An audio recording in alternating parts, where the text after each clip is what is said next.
It always takes just a second to get up and going.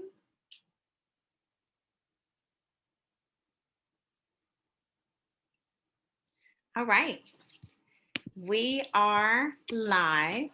So I want to thank you all for joining us for another great Money Monday. I think we had a really good discussion overall today. We talked a little bit within the group about career changes that you have made that have yielded you higher income increases.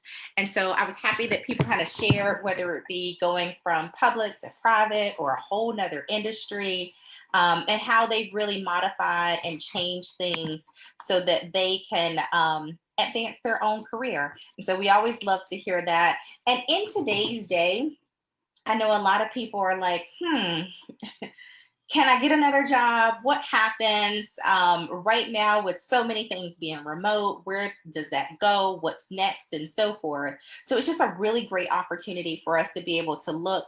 And we have a great speaker with us today. So, an accomplished career strategist, Kelli Jackson helps corporate professionals position themselves in their career by providing the tools that will empower them to stand out. Kelli is the founder of the Professionals Only Academy, a community where professionals have access to online career development courses, Careers by Kelli, a one-on-one career coaching strategy firm, and Elite Minority, a diverse direct placement agency. She also started a staffing agency in 2007 called SRS Consulting and worked with startups out in Silicon Valley for 3 years. Kelli is an executive leadership coach for Black Enterprise, Women of Power Summit, and she has provided consultation in talent acquisition for several Fortune 500 companies over the past 25 years. So thank you so much, Kelli, for being with us today.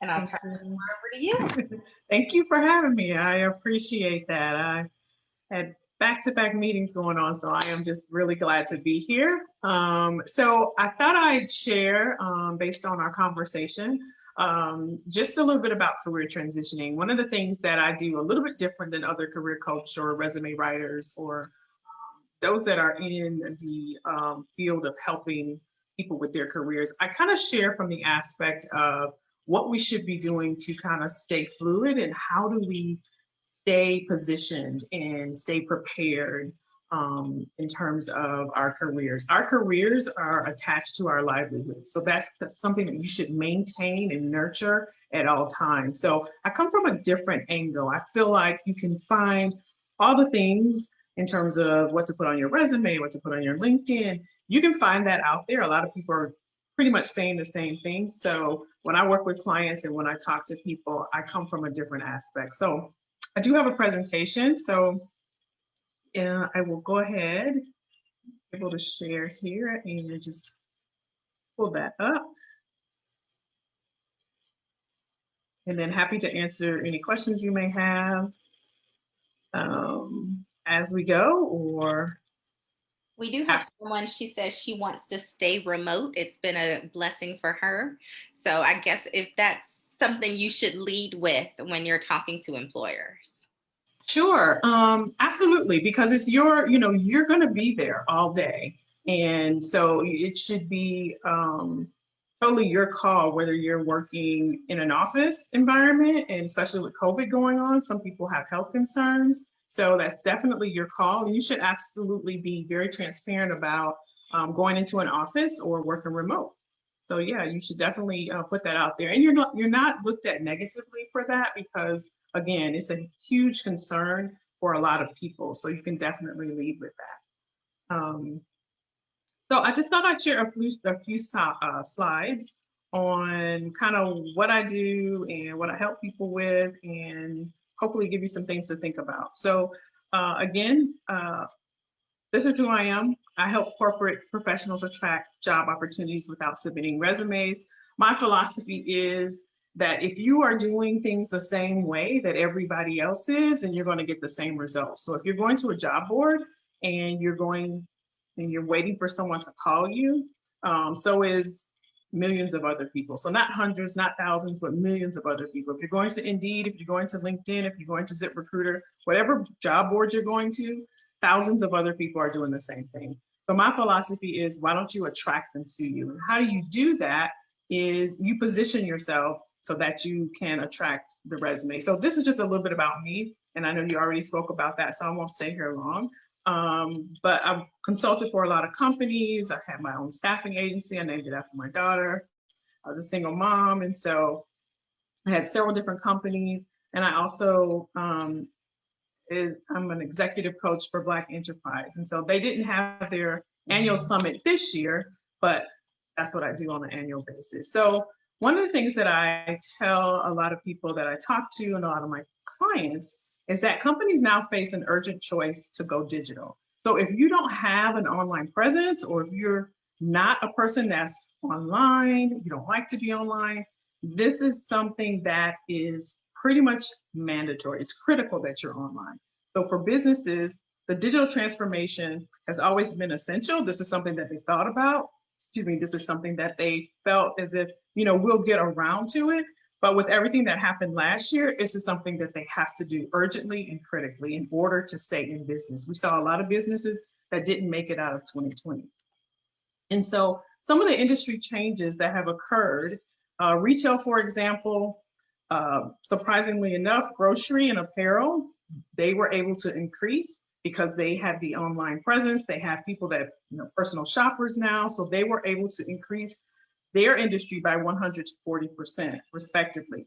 And the reason why I'm sharing this is to get you to think about the industries that you should consider maybe working in, because all of us think that, we get a job and that's where we're going to be for 30, 40 years, but we all know that's changed. That whole model of go to school, get a great education, get a job, put money in your 401k and retire, that model is wiped out the door. It's totally been disrupted. Now you have to be strategic. You have to think about what industries are going to be sustainable and what's going to be around so you can retire. So this is the reason why I have this on the screen. Another industry is the banking industries. They're focusing more and more on internet banking and phone banking, as well as healthcare. And that's a no-brainer. This is an industry that's never going to go anywhere. There are going to be people that need healthcare, right? So when you think about industries that you should be in, think about industries that's going to be long lasting. And it doesn't matter what you do. You can be a marketer working in a healthcare industry. Hospitals need marketers, right? Hospitals need HR people. The banking industry, they need marketers. So don't think about, I'm not a nurse or a doctor to be in a healthcare industry, or I'm not a financial analyst to work in banking. Really think strategically about where you can position yourself in an industry that's going to be around for a long time. Now, the cost of an employee, this is key because when you think about that, the cost of an employee is typically 1.25 to 1.4 times the salary. So if you make $35,000, a company actually pays $43,000 to $49,000 for a company. Why do I have this here? Well, think about it in this way. If a company had to cut costs, they're not going to turn off the lights. They're not going to remove furniture. They're going to remove people. So think about it. This is how companies think. Doesn't matter how good you are. Doesn't matter how long you've been there. It doesn't matter who likes you. When it comes to cutting costs, they're going to start with people. So this is the reason why you need to be very strategic in setting yourself up in an industry, in a position that's going to be sustainable and long lasting. So here's the 6 things. I talked about what's happening and what's occurring. Now let's talk about what you can do. Number 1, if you're currently working, a lot of companies now, they're looking at internal talent. And this will grow more and more every single year. So they're thinking about cutting costs. They're not having people in the offices because of COVID and because of, the overhead. So they'll be looking to see who inside of my organization already has the skills and the training that are current, that are relevant, that can help us get the goals completed, the objective, the mission, the values of our company. Who can help us get this done? Not only who can help us, but who has the combination of skills to get the job done. Can Kelli do marketing and recruiting? Can she do marketing, recruiting, and benefits? So these are the things that you can upskill. You can get a certification. You can, reach out to someone that's been doing it. Let's say you wanted to do recruiting, and Rosalind reached out to me and said, hey, I want to be a recruiter. Show me how. That's free training right there. Don't always think that you have to go and pay a school or pay a certificate. You get the training and you learn it. And these are things that you can add value to an organization. These are things that you can use to add value to an organization. So number 2, your digital presence will matter more. I talked about this earlier about your online presence. If you're not online, specifically LinkedIn, which is a professional platform, you need to be on this platform. When I first started doing what I'm doing right now, back in February, LinkedIn had 625,000 people on there. In July, they had 741,000 people. As of January, they're working towards almost, I think it was 900,000 people. This is a platform that has 72% of the people that are on the platform are decision makers, which means they're hiring managers and they are recruiters. You should be, it's critical if you're in career transition, if you're looking for a job, if you want to have exposure to be seen as a subject matter expert in your field, this is where you go. And you can't just get on there. You have to get on there and brand yourself as the expert. People should seek you out for specific guidance on their area of expertise.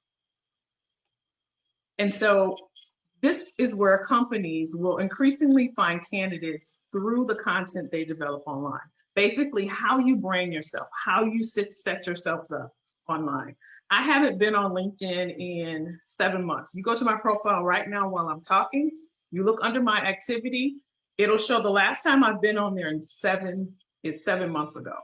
When I go to my inbox on LinkedIn, since, I don't know, let's say January 8th, every day, if I pull it up right now, every day, a company has reached out and want to offer me a job or talk to me about a job. And it's because of how I'm positioned. So this is why it's crucial, even if you don't go out there and don't have activity out there, set yourselves up, position yourselves so that you can attract opportunities. I guarantee you it's a lot easier than having to job search on a daily basis. Wouldn't it be great if companies would come directly to you versus you waiting on them to call? Now, remote connections, still the primary way to get candidates, connect with recruiters and hiring managers. They need to be diligent about their digital presence. This basically means that now that we're not able to go and network like at an event, you can connect remotely. One of the top ways you do that is on LinkedIn. I help a lot of my candidates to create their profiles, but not just put on there what they've done, because our resumes and even our LinkedIn profile talks about what we've done in the past. You have a chronological list on your resume of what you've done in the past. Companies want to know, what can you do for me now? And if you're not able to share that or show them that or have an elevator pitch of 30 seconds of why should I hire you, they're going to move on. It's an employer's market right now, which means they have their pick. There's so many people unemployed. Why should they pick you? This is Harry. He owns an applicant tracking system. This is what he says. Sure, a resume is a nice to have and required for most positions, but it'll just be table stakes in the 2021 job market and not enough to outshine a competitor. Candidates need to move the focus from their resumes and place it more on developing their digital footprint to get noticed. Now, are there things in addition to the LinkedIn? So I know someone mentioned like the about.me site, those kind of things. Are there additional places that we should be showing up in a professional's resource? Well, you can create, like I know there's, a couple people create their own like website, quote unquote website about themselves and share, media, or I have a lady that I'm working with now who does, what are those press releases? So I had her put that on her quote unquote site.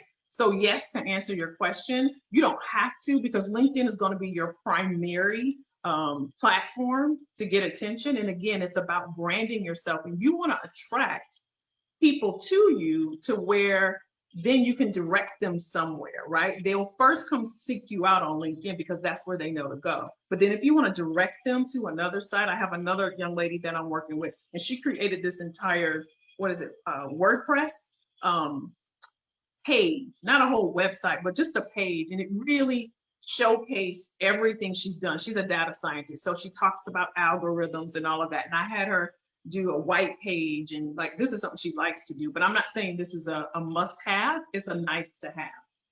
Does that answer your question? Okay. Yes. Okay, so employers will search for capabilities. So 1/3 of the skills listed in an average 2017 job posting would not be relevant by 2021. I took this out of an article of, I think it was on JobScan. So let me read that again. 1/3 of the skills listed in an average 2017 job posting is not relevant today.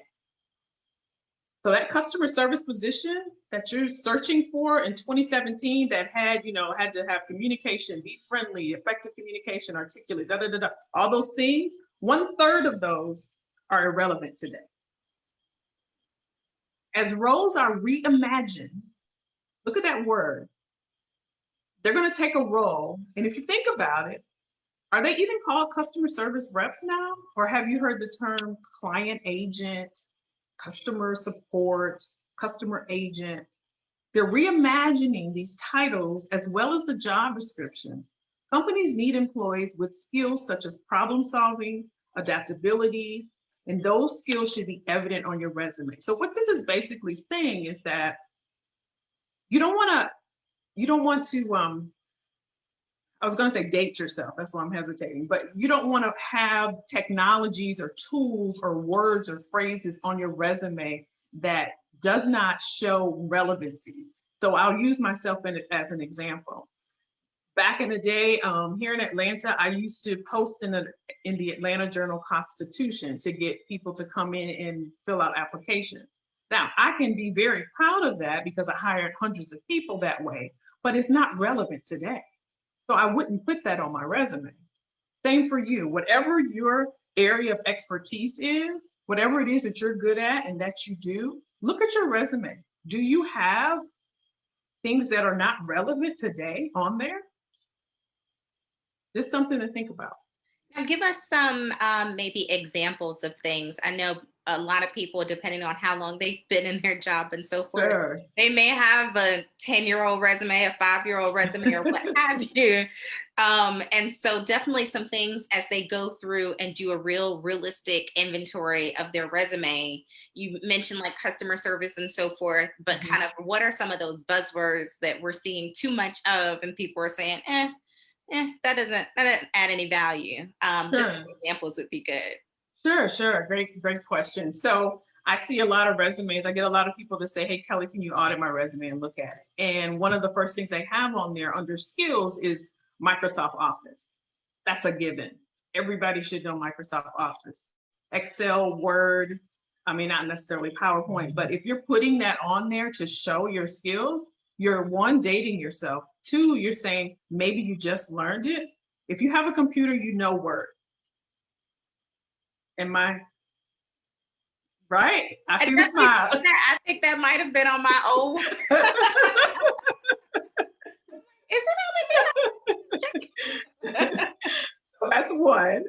Two, I want you to think about in your area of expertise. Again, in recruiting, we use applicant tracking system. Back in the day, it was one called UltiPro. If I were to put that under tools or things that, skills or tools, I'm dating myself because now they use this brand new, a new applicant tracking system. So in your field, think about the tools that you use, the software that you use. Is it outdated? Think about the versions that are out there now that are relevant that an employer or a recruiter may ask you about. And you can do a search on Google and you can find out what the latest and greatest tool is in your area of expertise. And that's what you should be talking about. So things like old technologies, antiquated systems. Think about those things on your resume, and you can just do a quick audit. Like I said, this is something I do. The first thing I do with my clients, so we get rid of those tools. It's like there's a question here. I don't want to, but as a PM, that's a plus on resumes because they want to know if you can use Excel. I've seen that as well. I get that, Natasha. Some positions, they need to know if you have, like I think maybe it was a financial analyst, and they needed to know that they had database experience. So you're more than welcome to keep that on there. But I'm talking about like your basic skills, like Microsoft Office Suite. Everyone should know Microsoft Office. You know what I mean? So if you were to put Excel, I would have you, if you were my client, I would have you articulate how you use Excel to really show that off. So let's say you created pivot tables in Excel versus just saying Excel. Hopefully that makes sense. Let me know if that makes sense, Natasha. Now, Kelli, one question to kind of piggyback on that. I know within LinkedIn, you can take these like assessments on Excel or, PowerPoint or whatever that is. Is that something that people, so not listing it on your actual resume, but then to take the assessment so you can show your proficiency? Maybe that would be, okay. Absolutely, absolutely. So there is a section on LinkedIn and it's called skills. It's a skills section. That's where you have the opportunity to really showcase your proficiency in a certain tool like Excel or Word. And they even have, to your point, the LinkedIn certifications or assessments. And I've seen people that have a row of them. That's a great place to put that, because it shows, one, that you're just not sitting around twiddling your thumbs. You're upskilling, you're still engaged, you're getting some training and some knowledge and some skills, and employers love to see that. So definitely do that. Definitely do that. And Kelli, we have another question that says, Sure. should you include that your position was eliminated on LinkedIn? So she has a start date and end date, but she wants to know, should she also include that her position was eliminated? I see it more on resumes, but you can put that. What I have my clients do, I have them put, so I had someone relocate from Florida to Ohio, and I had them put, relocating to Florida or Ohio, but it's the next sentence that's most important. You say, ready for my next challenge. So when my father passed of cancer, I put on there, I took care of an ailing family member, ready for my next challenge. So it's not that, I'm not stuck, for lack of a better word, but I'm ready now. This is something I had to take care of. And you determine how much you want to reveal and how much you don't. If you want to put relocating, just put relocating. But I always put ready for my next challenge. So they know that you're ready, you've regrouped, you've reassessed, and you're ready to tackle your next challenge. That helpful? Okay. All right. Let me move here. Okay, it's just buffering here for a second. Any other questions while we're waiting on this to move? Well, one question, so back to the LinkedIn portion. So when we talk about engagement, of course, there's engagement on other people's posts, liking, comment, and so forth, but how much should you personally be posting? And then also things like in the recommendations, should you be requesting people that you know to give you some of those recommendations or feedback that you can have on your page as well? So I'll tackle the first part of your question. So in terms of how much you should be posting, you want to be active on LinkedIn, because it has an engine behind it, which is an algorithm. And basically what that means is that the more that you're engaged, the more that you're on there, the more it's going to say, hey, Rosalind's here, and she's engaging on the platform. And so when a recruiter like myself, we have a tool where we're able to go on the back end of LinkedIn and we do searches. So if we're looking for Natasha, we were looking for a PM, and I would put PM, forecasting, project management and organization. And I'll tell LinkedIn to give me all those people. Now, if Rosalind has not been on the platform in 60, 90 days, she's not going to show up. But Natasha is, Kelly is, Stacy is, and Pat is, because they've been on there, they've been engaging, not necessarily posting. You can like a few postings, you can comment, and that's just going to show that you're on the platform. Instagram does the same thing. They want to know that you're engaging. And recruiters are on that platform every day. I'm on LinkedIn every day. It's a tool. There's a back end where we can see everybody, where you are, what you're doing, and all of that. So one, you want to be on there. Even if you go on, if you just set aside 30 minutes a day, if you're just scrolling, like a couple of posts, add a comment, oh, that was nice, or, congratulations on this, and you'll start to be active. Now, it does take about 30 days. If you haven't been on there in a while, it takes about 30 days for it to really kind of ramp up and see you and recognize you.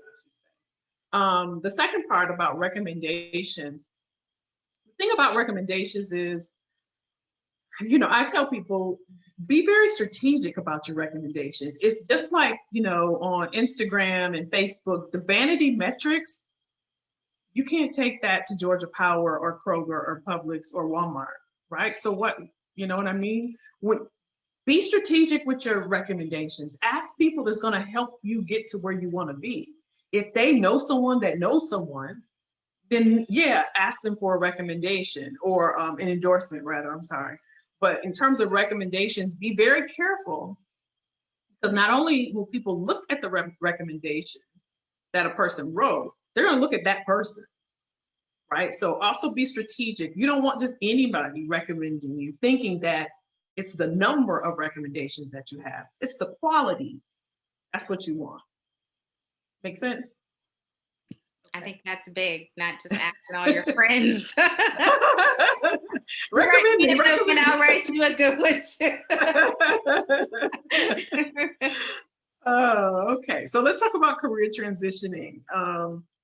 And so again, I'm very big on being intentional and purposeful with your careers. Again, this is attached to your livelihood. So you want to be very intentional and very purposeful. As a side note, I believe a lot of us got comfortable. And so COVID really kind of woke us up, right? We get up, we got dressed, we get in traffic, we go to work, we put our heads down, we work. We get up, we get dressed, we go to traffic, and we get comfortable. We go to get coffee with our coworkers, we get water.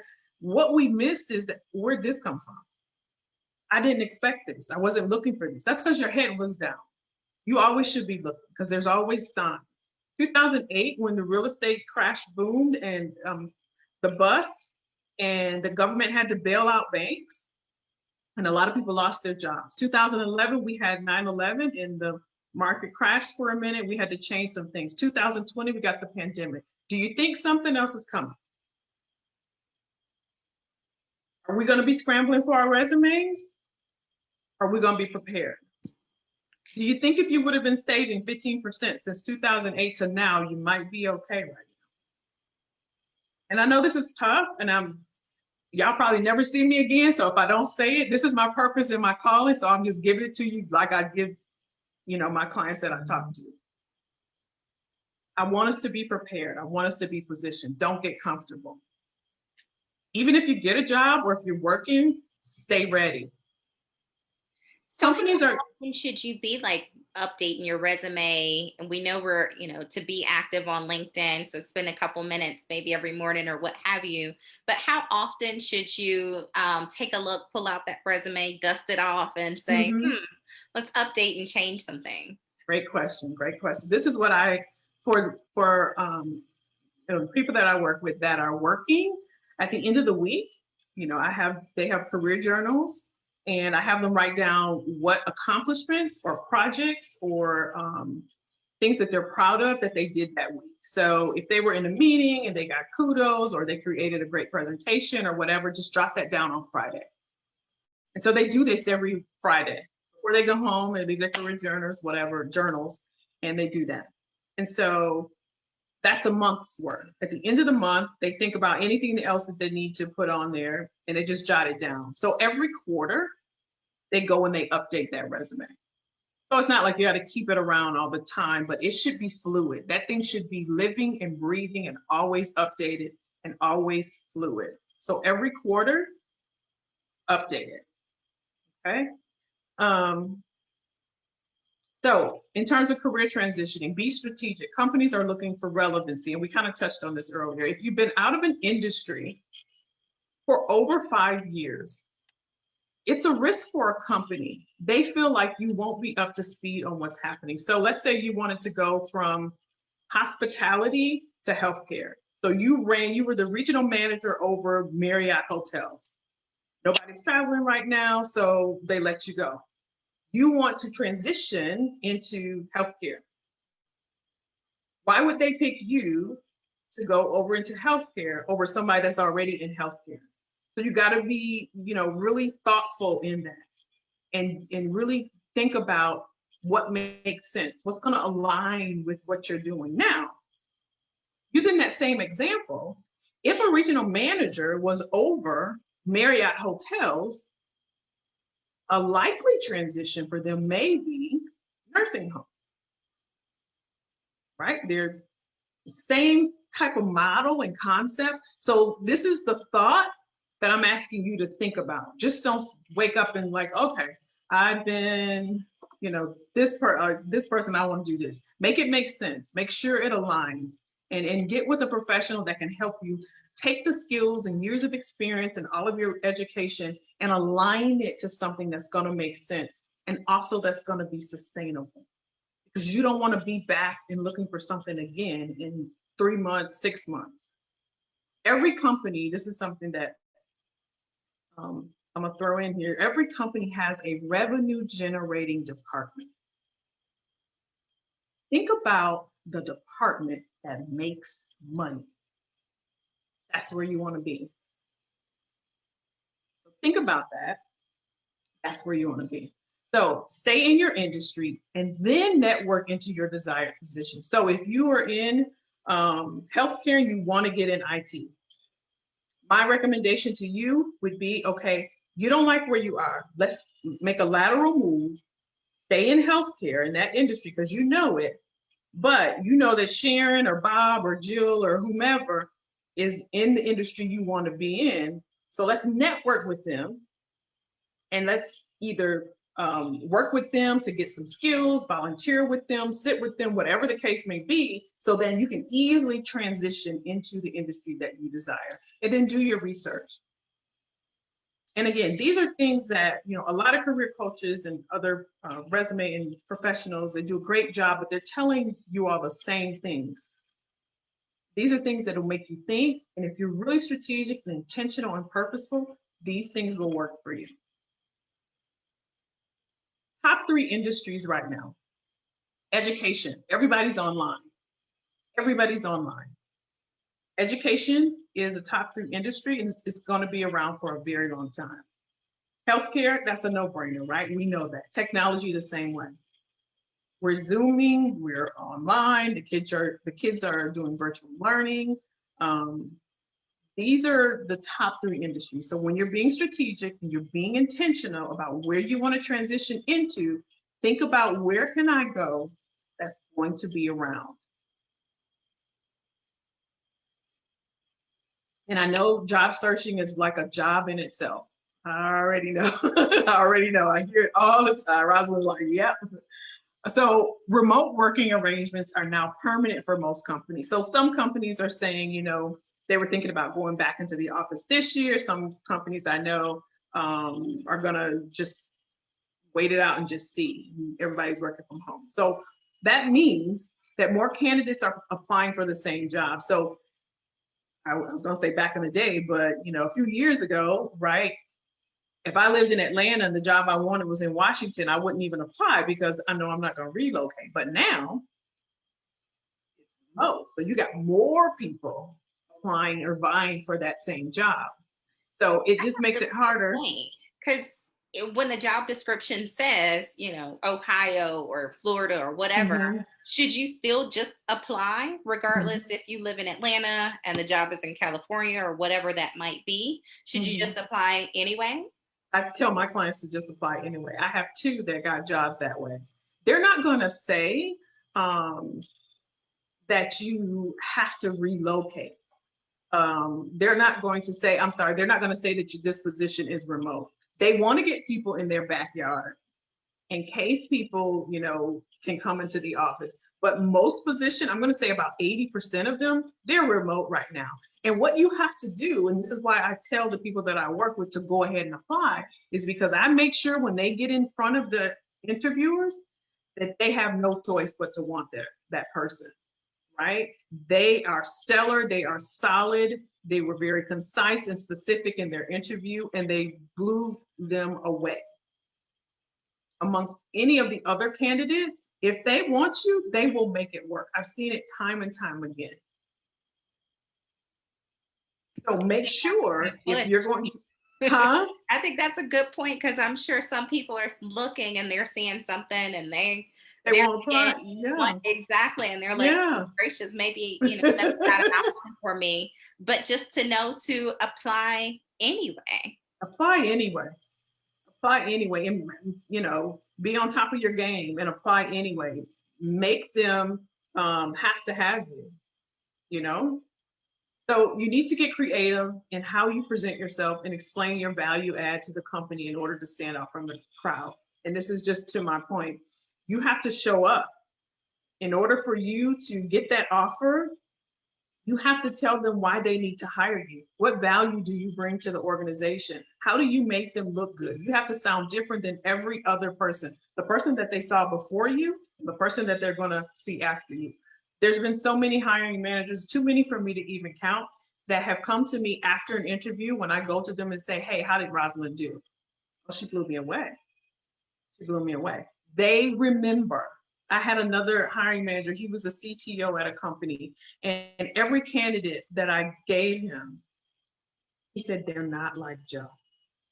That was the one candidate he remembered and he liked. Now, this particular company, just as a side note, Joe lived in New York, and Joe had just moved to New York with his family. His wife was pregnant. He said, there's no way I can relocate to Atlanta. And this company had never had a person work remote. It was a traditional company, still is, very conservative. And this was new for them. But this CTO said, none of these candidates is as good as Joe. And guess who got hired? Joe.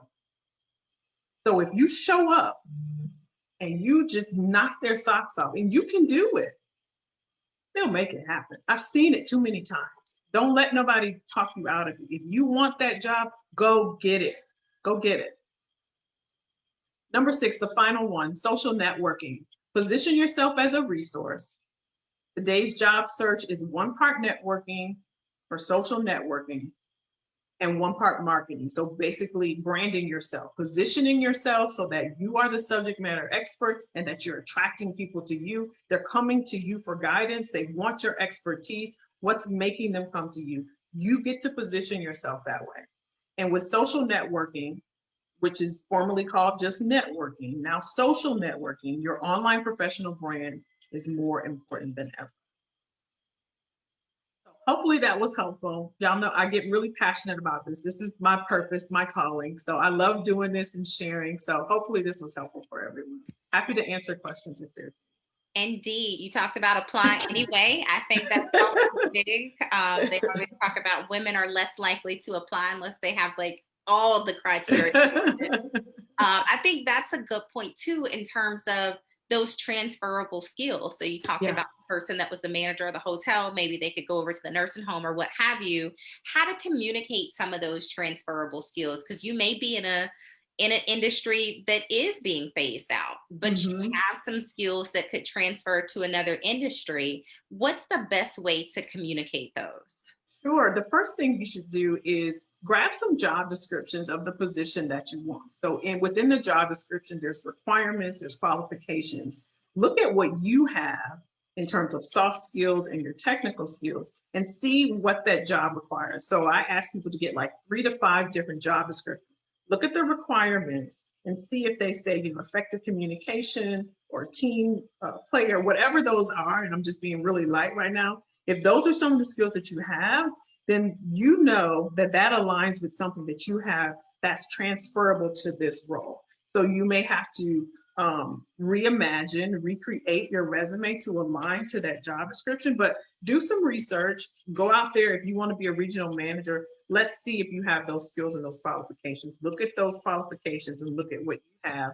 And those that are easily transferable, we'll start to create your new resume and put those on there and just align them with that job. So it should be easy for you to transition into that role.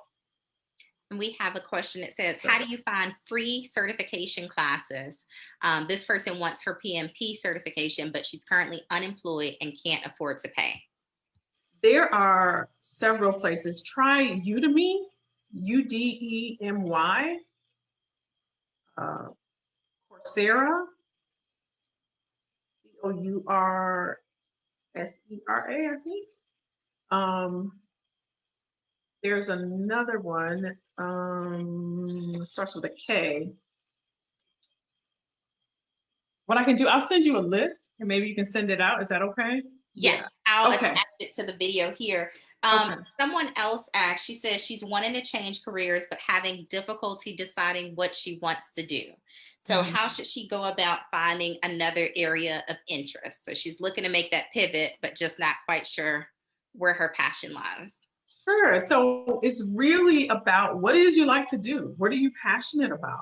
Whatever you like to do. Like, I like talking about this. I didn't know that that was something that, I was passionate about until I started talking. So think about, what is it that you like to do? And that's where you should be, especially, if you're coming, over 40, 45 years old. I think on this side of 50, we need to be doing the things we like to do. Right? We spent all those years doing what others like, with other companies. We need to do the things that we enjoy and what we like to do. So think about, I really like people, or I really like, providing service to people, or interacting and talking. What careers align with that? I have a tool that I use that give you 30, 60, or 90, depending upon what you want, career options. And it aligns your enjoyment, it aligns your skills and your behavior. And it gives you a printout of all of the career options that would align with what it is that you may like to do. So think about what it is you like to do. If you like working with your hands, if you like organizing, if you like projects, that'll kind of lead you down that path. Oh, I think that's great. Now, is that something you do in your one-on-one coaching? Because I'm sure you people, I would love for someone to tell me what I should. I'm just working and I don't know which direction. Yeah, absolutely. Absolutely. I could definitely help you with that. No problem. Someone else says that she wants to freelance as a project manager. So how do I get before the companies to present her business plan? So she's looking to do some independent work. So how does she get to the point where she's able to kind of pitch her skills?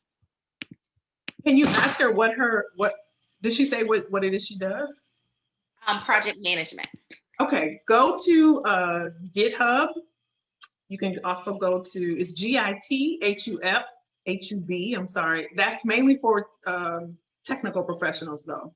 I would create a profile there, because all hiring managers go there for technical people, and create your profile and show your work and just show off, and they'll come to you. I promise. Set your price, do some research and set your price for what you want to charge. You can also go to Upwork, UPWORK. You can go to Fiverr and start creating your profile. You can go to freelance. I think it's freelance or freelancer.com. Start creating your profiles all over the place, and they'll definitely reach out to you. You're needed, you're in demand. So show your best work, show your accomplishments, really brand yourself, and they will come to you. Yep, she says she's technical. So yep, make sure you get on GitHub. I dropped that in there as well, and Upwork. So make sure you create your profile tonight. Yeah, do that. That should help. Let's see, are there any One thing too, so as people, I know a few people said, yeah, I have a profile, I have Mhm. something on LinkedIn and so forth. One question would be if you're applying for a job and I know you're either the recruiter or the hiring manager, should they Mhm. reach out to you on LinkedIn? So they applied at abc.com and now they see that you're HR manager at abc.com. Should they reach out to you as well via LinkedIn? Absolutely, absolutely. And it's something that people don't do. So you will be ahead of the crowd if you do that. Now, the thing is, um, as recruiters, we get inundated with, job seekers coming and saying, hey, do you have roles open? Well, yes, we have roles open. Don't just come with a blanket statement. Can you help me? Can you help me? You always want to be able to provide something, right? Hey, Kelly, I noticed that you have a PM role open. I have three people that may be interested. As a recruiter, I'm going to open that mail because one, I got jobs to fill. And if you can help me, you got three people right there for me, then I'm going to respond back to you. Now, you may not have three people. You could just be saying that to get somebody to open up your mail, right? But give us something. Don't just say, hey, are you hiring? We're not going to even respond to that. Go to the website if you want to know if we're hiring, Should it right? be something like their cover letter? So you say, hi, Kelly, I know you have a project management position available. I have X amount of experience. I'm very interested in your company. A Mhm. couple more blurbs. Love to talk to you more, something like that. Definitely. Say, hey, Rosalind, I see you have a project manager role open. I've already applied to the role. I want to talk to you and see what's the best way to get into an organization, or can you show me how? I see you've been working there for 2 years. Make it about them. People like to talk about them. It's not so much about, the technical aspect of just being really stiff, really start to build relationships with people and rapport with people. Hey, Rosalind, how you doing? Happy Monday. I see you have that PM role open. I went ahead and applied. ID number 555777 because it gives me a quick way to look. I have 50 roles I'm working on right now. You just say I applied to the PM. I got 10 PMs open. Help me. Let me know where you are. Really want to know how you got into code. I'm really fascinated. I've been following the company for a long time. You can get to the technical stuff later. Don't write your bio in an email. Well, we're not going to read it. You want to be short and concise. Say, hey, love to talk to you. Can we do 5-minute chat? 5 minutes is going to turn into 15 minutes. But if you put it quick like that and concise, they'll open your mail. And we have another recruiter who's in the chat. She says, yes, if you reach out to her, you'll be on her special list. So I don't There think you that go. everybody is aware of that. And I think back in the old days, it was, they would list the manager and they say, do not contact. Yeah. Um, Times have changed. So definitely contact, stand out. Yeah. We have another question. It says, what advice do you give for someone looking for part-time supplemental information in social services field? So she's currently in school. She's getting her master's. Oh, she's looking for supplemental employment. So she's kind of looking for maybe part-time work or something to accompany her schoolwork at the moment. Sure. So when you're looking for a job, you can type in part-time where it says location. Go ahead and just put part-time in there versus the like Washington or Atlanta, whatever. Just put part-time and part-time roles will show up there. That's one thing you can do. You can also go to LinkedIn and look in their jobs and put part-time. I think they have part-time work in there. Another great thing is to join some groups on LinkedIn because a lot of jobs people miss out. If you're not in those groups, some people just like, hey, do you know a brand manager? Because they don't feel like going through all the resumes. So get into some of those groups where you all are expert. If you're expert in PM, there's tons of groups out there. Just join and start connecting with people. The other thing, and I'll give you this nugget as well, if you don't have a premium account on LinkedIn, if you join groups, they allow you to connect and talk to people for free. If you notice on LinkedIn, if you don't have a premium account, you can't connect to me or Rosalind and send us a mail without, signing up for premium. But if you're in a group and me and Rosalind are in there, you can send us a mail all day long. Now that's huge. That saves you some money. Save you some money. You get a premium membership and you can get around that. That Yep. is huge. Somebody else said that she reached out to people in a similar role. Yeah. So if she was applying for, customer service at ABC company, she found someone else who had that role. Yeah. What are some of the things when you reach out to those people? Because maybe they can, because oftentimes they'll say, hey, do you know someone? We're, filling the Atlanta office. So Mhm. what are some things that when you're reaching out to that person that you want to ask about? You might want to ask about the boss, but if you really want to work for Coca-Cola or what have you, and you Mhm. don't see the role that you're looking for, is that something that you should reach out and see if you can volunteer or if you could I shadow would or say, something like that? yeah, I would say to go through this company. The name escapes me, but Rosalind, I'll send it to you via email with the other information. But I would say to go through this organization just because they're affiliated, because a lot of times they're not going to want to spend the time to onboard you, to make sure you're secure and all of that, even though it's a nice gesture. I just don't see a lot of companies saying, yeah, come on in and work for me with everything that's going on and all of that. So I would work through this company. I can't think of the name right now. Okay, I'll definitely, once we Yeah. get that, I'll drop that in. A few people said the Facebook video is going in and out. So if you missed a part of it, don't worry, this is recorded as well. So I'll send it all to anybody who didn't get the tag. We definitely had a few comments in the Facebook group too. So I hate that they're missing the tail end. Oh no! Oh no! Don't worry, you'll get it. Hopefully it was Fast helpful. forward Hopefully through it was able to. it. Indeed. Any other big tips? I think the biggest thing is, making sure you have that virtual presence, Yeah. making sure that we're updating the LinkedIn profiles and staying current. Yeah. And staying active. I will say one thing I have seen a little bit more on LinkedIn is kind of the crazy political posts. So I try and stay, even if I Yeah. agree, I'm like, don't, Yeah. don't like that. Because it's like Rosalind liked.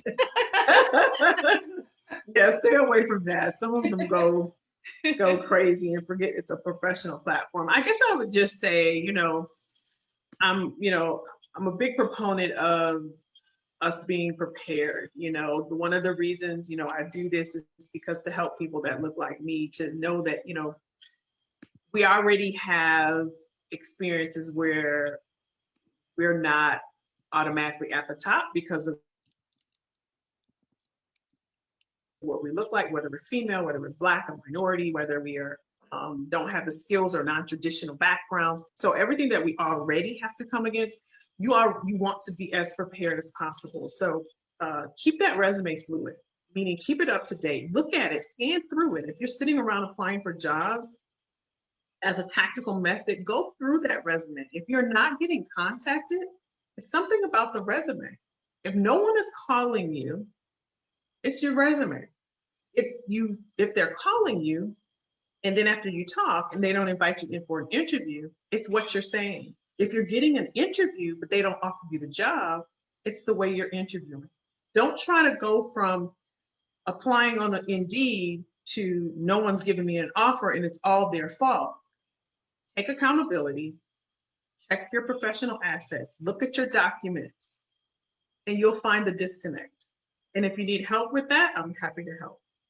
Yes, and someone asked for your contact information. It is on the invite itself, but I'm also going to drop it in the Facebook group as well. So be sure to catch it. You can reach out to her on Instagram.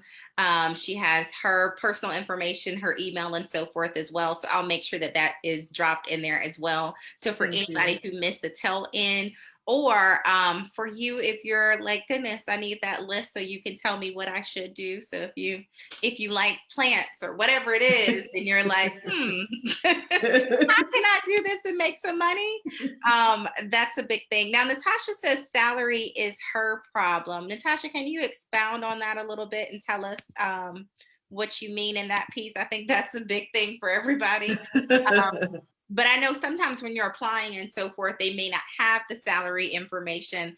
I don't know if you're saying, how do you bring that conversation up sooner than later? You don't want to get the interview for and you realize they're offering half as much as what So maybe you're saying, if you could give us a little more color around that, then we'll definitely get that one answered. Let me check and see that. Yeah, but that's some of the big things too, is just making sure that you have that presence, which Yeah, I don't think absolutely. that many people have thought about it as much. And you start to see the same people continuously Hmm. on LinkedIn as well. Hmm. And Hmm. then as you have more connections, because if I don't know anybody that Kelli knows, I might not be able to connect with her at all. Hmm. And so as you Hmm. have more connections, people will be a little bit closer to you, and then you actually can connect with them, especially if you don't have the paid account. Right. Right. That's Trying to save absolutely you some right. money. So Natasha says she thinks that's what she's asking for. She's worth compared to accepting the low rate. So she's trying to figure out what is her worth when she's negotiating these jobs, and how to know if she's getting a fair offer. Sure. You can go to Payscale. I think it's payscale.com. You can go to glassdoor.com. You can go to, I think it's salary.ly.com. And you want to do some research for one, your industry, two, your location, and three, your job title. So your job title may have 4 or 5 different things it's called in the market. So do research first, and that way you'll be better prepared when you have that salary conversation, and be ready to factor in even your vacation, because to a company in HR, we calculate that as dollars. So if they're giving you 40 hours there and you make $8 an hour, to them, that's $320, right? So calculate, because they're going to factor that into your total comp. So you do the same. And so Jordan says, how do we navigate jobs where there is one competency that you do not have experience with, but sell ourselves as quick learners and can overcome that lack? So I think that went back to the study that said women need 80 to 90% More. of all the and men That's will true. say, oh, I got 20% of what's in this job description. Let me apply. But how do you Right. kind of sell that, maybe the few things that you don't have?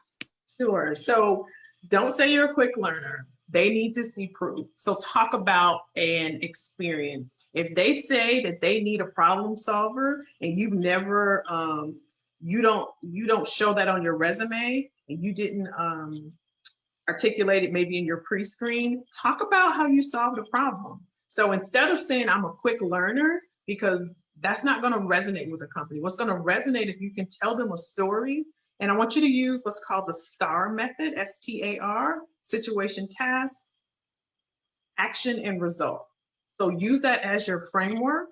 Whatever that competency is, if it's drive for results, if it's collaboration, if it's team building or team player, you take the word. So for instance, if it's collaboration, you take STAR and you frame how you collaborated. So situation, task. I was working on a project with 4 other coworkers, and we had a deadline of 1 month. That's the situation. The action was we divided each responsibility, and I took on the responsibility of XYZ. That's the action. The result, we were able to come in under the deadline, and as a result, we won the president's award. So maybe you didn't spell it out on your resume, and maybe you don't think you have it, but I bet you have a situation that you can explain to show that particular competence. Hopefully that helps, Jordan. I think that's big, just to be prepared, especially if you Just to know be what you're prepared. lacking in there. So you have those stories to go piece by piece by piece. Somebody said they never heard of that STAR method. Me neither. And I'm like, now I need to commit I call it that. SAR because it's easier to remove. So situation, action, task, situation, action, result, but it's situation slash task, but let's just call it SAR. So it's easy for you to remember. And so that's SAR method. big, because I think sometimes, depending on if you're chatty, Like me. and Yeah. then like, so what happened? Yeah. That you What want to was the stay, result? you want to stay Stay succinct and to it. very concise. Right. So I teach 2 minutes or less. So just say it So they say, tell me about yourself. And people start, well, I was born in, no. I put that on my IG and I did it as a joke, but you want to be very succinct when you're talking. Natasha said a lot of companies are using the STAR method. So that's good to know. I had never heard of it, but I'm like, commit that to memory, because tell me about yourself question. You're like, so I went to this morning I ate a banana. You always want to have 3 or 5 projects or accomplishments, let's say with accomplishments in your back pocket.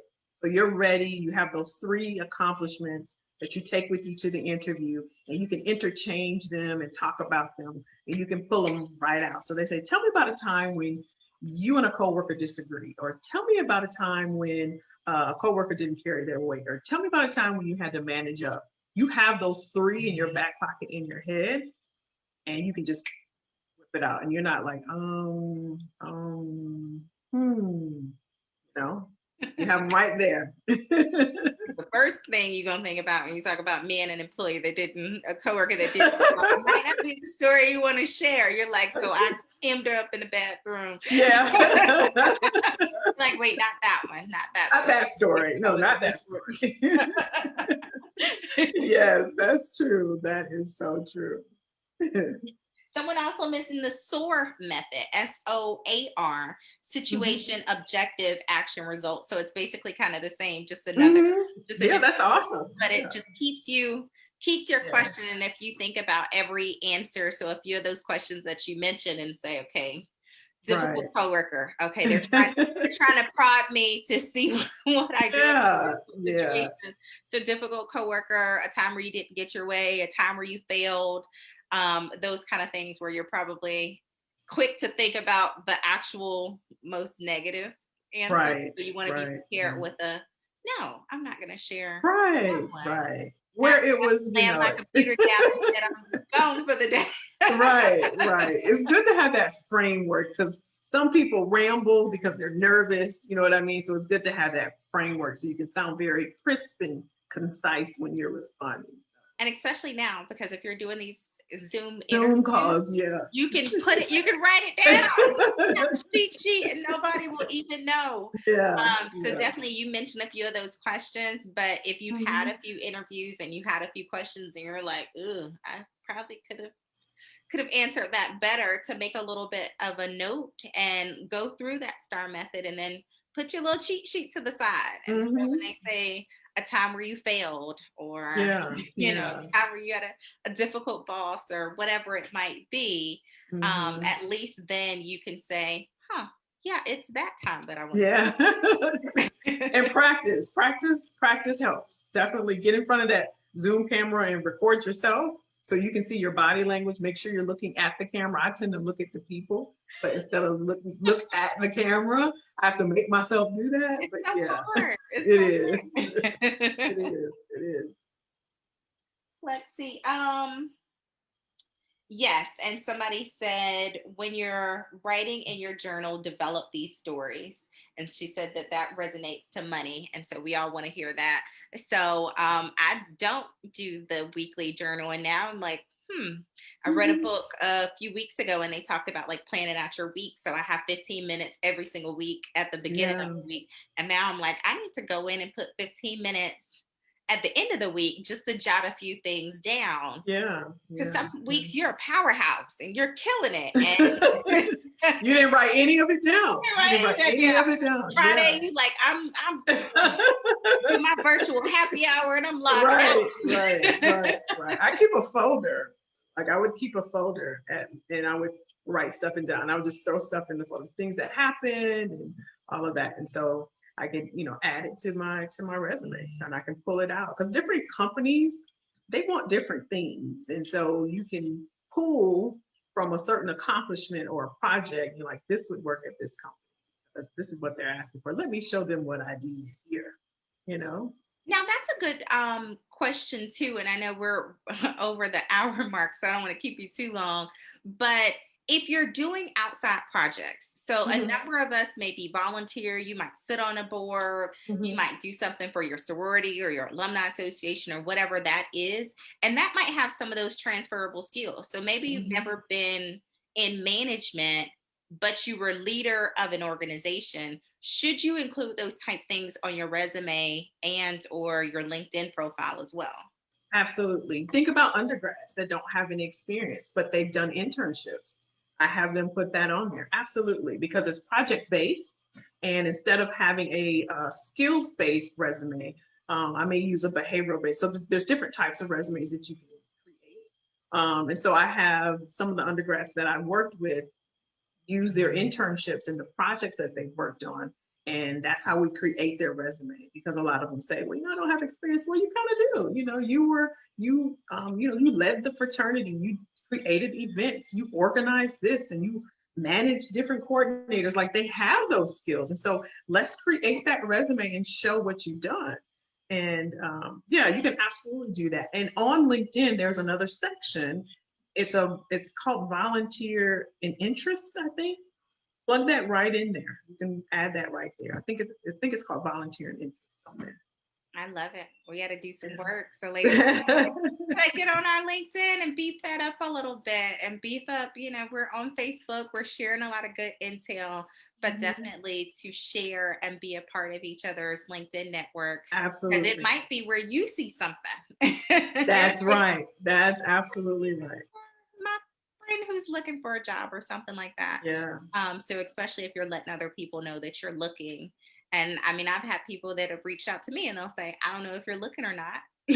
Especially Absolutely. if they know a little bit about kind of where you are and what you're looking for to that network. So back to just that social network. Absolutely. Absolutely. Yeah. So I don't see any more, but I do see a few things that people are like, I got to do my journal. This would be good when they do their annual reviews. Yeah. And so those are things we got to get that together. So ladies, we'll have to come up with a cute little template or something. I'm gonna check in on y'all. So I'm gonna check in on y'all. I think there's nothing else. Some of those nuggets. Just make sure you have that online presence. Make sure you're doing that journal. Put it on your calendar. But any other closing remarks? And and then Catherine says she makes a to-do list every day and uses to populate her mid and year-end review as well. Awesome. So I think some of the things that you can then go back and see. Yeah. No, that's amazing. That's great. I just, I guess in closing, just really be mindful and take care of your career. A lot of us went to school, we spent a lot of money, and let's not get comfortable. Let's really nurture it and take care of it, because it's important, and show the world what you're working with. I mean, there's so many people, the companies are hiring you all. It's just now you have to be very strategic and intentional about where it is that you want to share your skills and talents and abilities and levels of expertise. And so companies are hiring. If you are in a job search, remember, it's a strategy. You need to be strategic when you're job searching. Don't do what everybody else is doing. Really put some thought behind it. And just stay fluid with your resume. Thank you, Rosalind, for having me. I enjoyed you all's questions. This is always fun for me. Thank you so much. So valuable. Somebody is going to be celebrating their new job of all the great information that you gave us today. And I can't wait to cheer for every single one of you all, regardless if that's your part-time or if you're doing independent contracting, to make sure that your network knows what you do and they can speak about your talents when you aren't in the room as well. And sometimes it's hard for our family and friends to tell you because they don't know what you do. But if you start posting and interacting, even on like a LinkedIn, and you all are connected, and someone does plumbing and another person does tech, all of a sudden they start seeing a theme and they can say, this sounds like you. I've seen something that sounds like what you do. So just make sure that we're continuously building out that network so we can continue to help each other grow I want to thank you so much, Kelli, for giving us You're all these welcome. You're great welcome. gems. This was invaluable. I'm dropping her information in so you can meet the one-on-one sessions and so forth. You'll be able to connect with her and use her as a resource in the future. And then make sure you join us next Monday for another great Money Monday. We're going to be talking about flipping homes. So I want to thank you all for joining us and have a wonderful evening. Bye.